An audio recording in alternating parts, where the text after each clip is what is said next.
সীমান্ত উপজেলা টেকনাফে সমুদ্রের পানিতে গোসল করতে নেমে স্রোতে ভেসে গিয়ে এক শিশুর মর্মান্তিক মৃত্যু হয়েছে। এ ঘটনায় আরো 2 জন নিখোঁজ রয়েছে। টেকনাফ থানার ভারপ্রাপ্ত কর্মকর্তা মোহাম্মদ গিয়াস উদ্দিন এ তথ্য জানান। রোববার উপজেলার খুনকারপাড়া সমুদ্র তীরের মেরিন ড্রাইভ সংলগ্ন শিশু পার্কের দক্ষিণ পাশে এই ঘটনা ঘটে। বেলা 3টার দিকে নিহতের মরদেহ উদ্ধার করা হয়।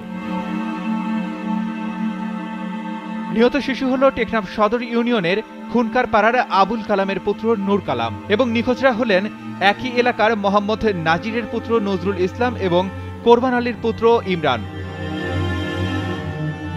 ওসি গিয়াসউদ্দিন জানান, খুনকারপাড়া মৌলভী ইলিয়াস মাদ্রাসার 10-15 জন শিক্ষার্থী মেরিন ড্রাইভ শিশু পার্কের দক্ষিণ পাশে খুনকারপাড়ার নারিকেল বাগানের ঘাটে সমুদ্রের তীরে ফুটবল খেলছিল। পরবর্তীতে ফুটবল খেলা শেষ হলে শিশুরা সমুদ্রের পানিতে গোসল করতে নামে। 3 জন তলিয়ে যায়। পরবর্তীতে স্থানীয় লোকজনের সহায়তায় নূর কালামকে অচেতন অবস্থায় উদ্ধার করে টেকনাফ উপজেলা স্বাস্থ্য কমপ্লেক্সে নিয়ে গেলে কর্তব্যরত চিকিৎসক তাকে মৃত ঘোষণা করে। অপর 2 জন নিখোঁজ শিশু নজরুল ইসলাম এবং ইমরানকে উদ্ধারের জন্য বাংলাদেশ কোস্ট গার্ড এবং ফায়ার সার্ভিসের টিম কাজ করছে।